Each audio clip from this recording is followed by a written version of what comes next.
Retirees are overpaying on energy here's how to fix it smartly. The envelope sat on the kitchen counter for 3 days before Margaret finally opened it. Same cream-colored paper, same utility logo in the corner. But the number at the bottom made her pause mid-breath. $247 for a single month. She'd lived in this house for 32 years, raised 3 kids here, watched the neighborhood change, the trees grow taller, the seasons turn predictable, but lately something felt off. Not with the house itself, with the invisible costs bleeding through the walls. Margaret wasn't extravagant. She turned off lights, unplugged devices, kept the thermostat reasonable, and still, every month, the number climbed higher.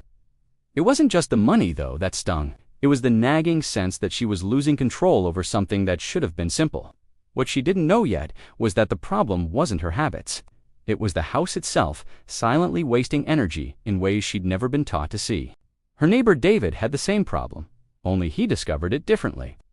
One afternoon, his grandson visited and casually asked why the air conditioner was running, while 2 windows sat open in the back bedroom. David laughed it off at first. Then he checked his last 6 bills. The pattern was undeniable. He'd been hemorrhaging energy for months, maybe years, without realizing it. Both of them thought they were doing everything right, and in a way, they were. But the rules had changed. The systems had evolved, and somewhere along the way, the gap between what they'd always done and what actually worked had quietly widened. This isn't about blame. It's about understanding that energy efficiency today requires a different kind of awareness, one that most retirees were never taught because it simply didn't exist when they were learning to manage a household. The truth is, most homes built before the year 2000 weren't designed with modern energy costs in mind.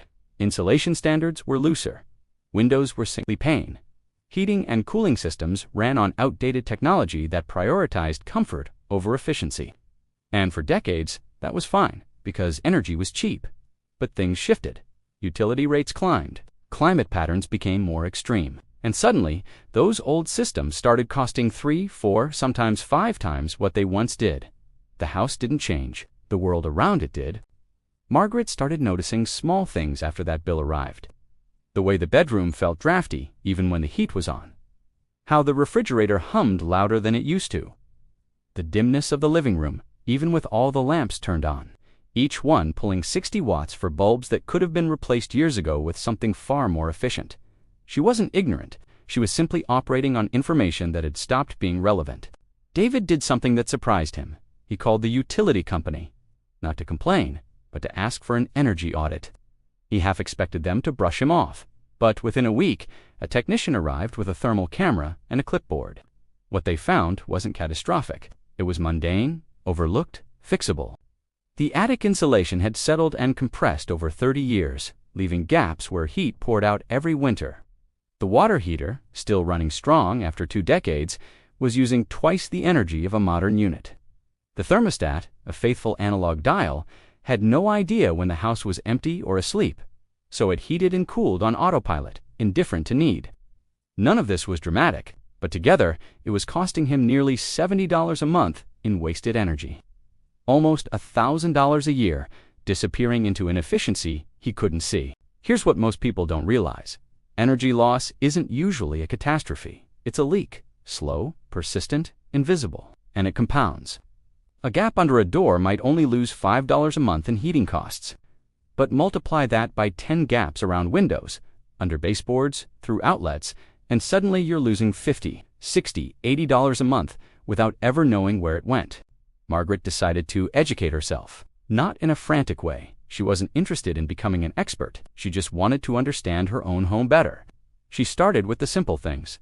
Checked the seals around her windows. Noticed that the weather stripping had cracked and peeled away in places she'd stopped looking at years ago. She replaced them herself. Cost $30. Took an afternoon. The next month, her heating bill dropped by $18. Not life-changing, but undeniable. Then she tackled the lights. She'd heard about LED bulbs, but assumed they were a gimmick, expensive up front, and probably not worth the hassle. But when she finally looked at the numbers, she realized each LED used about 80% less energy than the incandescent bulbs she'd been replacing for decades, and they lasted 20 times longer. She swapped out 12 bulbs in the main living areas, cost $60. Within 2 months, she'd made that back in reduced electricity costs, and she wouldn't have to climb a ladder to change a bulb again for years. These weren't miracles. They were adjustments. Small, intentional corrections that added up quietly over time. David went further. After the audit, he replaced his old water heater with a heat pump model. It wasn't cheap, $1,500 after rebates, but the technician walked him through the math. His old unit was costing him about $60 a month to run. The new one would cost around $20. That was a $480 annual savings. The system would pay for itself in just over 3 years, and it would last 50. He also installed a programmable thermostat, not one of the fancy voice-controlled models, just a simple digital one that let him set different temperatures for different times of day. It learned his routine, dropped the heat at night when he was asleep under blankets, warmed the house back up 30 minutes before he woke, lowered the temperature during the hours he spent at the senior center or visiting his daughter.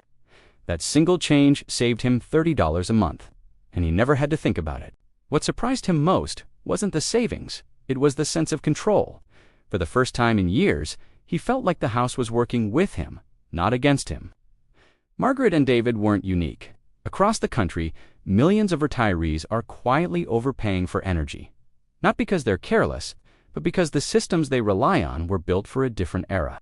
A study from the Department of Energy found that homes built before 1980 lose an average of 30% of their heating and cooling energy through air leaks alone. 30%. That's not a flaw in the design, it's just how homes were built back then. No one thought to seal them tightly because energy was abundant and cheap. But today, that 30% represents real money. For someone paying $200 a month in heating and cooling costs, that's $60 disappearing into the air. $720 a year, gone. The fix isn't always expensive. Sometimes it's as simple as caulking around windows or adding foam insulation behind outlet covers. Sometimes it's replacing an old appliance that's been limping along for years, using twice the energy it should. Margaret's refrigerator was 23 years old, still worked fine, never gave her trouble. But when she looked up its energy consumption, she realized it was using almost 3 times the electricity of a modern model. She hesitated. It felt wasteful to replace something that wasn't broken. But then she did the math. Her old fridge was costing her about $15 a month in extra electricity. A new Energy Star model would cut that by 2/3. Over 10 years, she'd save $1,800, enough to pay for the new fridge and still come out ahead. She made the switch, and she noticed something she hadn't expected. The new one was quieter. The old hum she'd stopped hearing years ago was suddenly gone, and the kitchen felt calmer. These aren't just financial decisions, they're quality-of-life decisions. David's daughter suggested he look into solar panels. He dismissed the idea at first, seemed too complicated, too expensive, too not for him. But she sent him a link to a local installer that specialized in working with retirees. He scheduled a consultation, mostly just to understand what it would involve. The installer didn't pressure him, just walked him through the basics. With his roof angle and sun exposure, a modest system could cover about 70% of his annual electricity use. After federal tax credits and state rebates, the cost would be around $12,000. His monthly electric bill, currently averaging $160, would drop to around $50.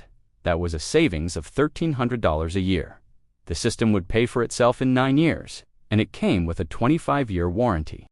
David thought about it for 3 weeks, ran the numbers a dozen times, talked to 2 neighbors who'd already done it, and then he called them back.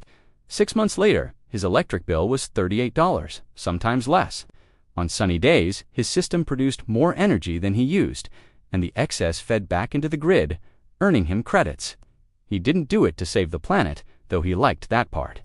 He did it because the math made sense, and because, at 71, he wanted to stop worrying about utility bills climbing higher every year. Not everyone can afford solar panels. Not everyone needs them, but the principle is the same.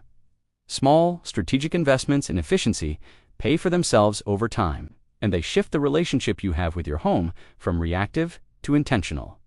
Margaret started tracking her energy use, not obsessively, but with gentle awareness.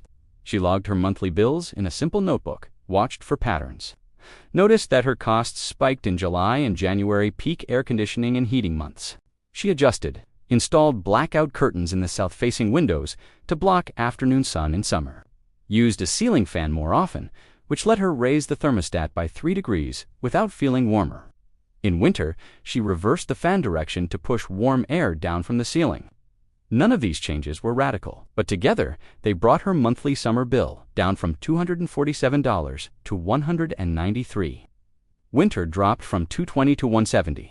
That was almost $1,000 a year, enough for a weekend trip to visit her grandkids, or a cushion in savings, or just the peace of mind that came from not dreading the mailbox.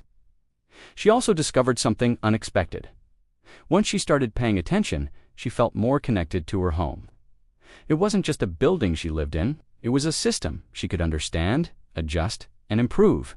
There's something empowering about that, about realizing that you're not at the mercy of rising costs or aging infrastructure, that, with a little knowledge and a few intentional changes, you can take back control.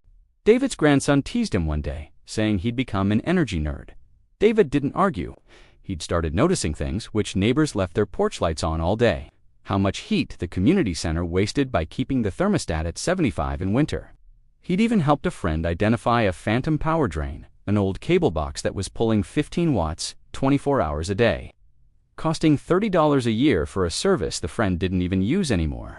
These weren't judgments, they were observations, and they came from a place of care, for his own budget, for his neighbors, for the idea that maybe, collectively, they could all do a little better. One evening, Margaret sat down with her daughter and walked her through everything she'd learned: the window seals, the LED bulbs, the thermostat settings, the refrigerator math. Her daughter,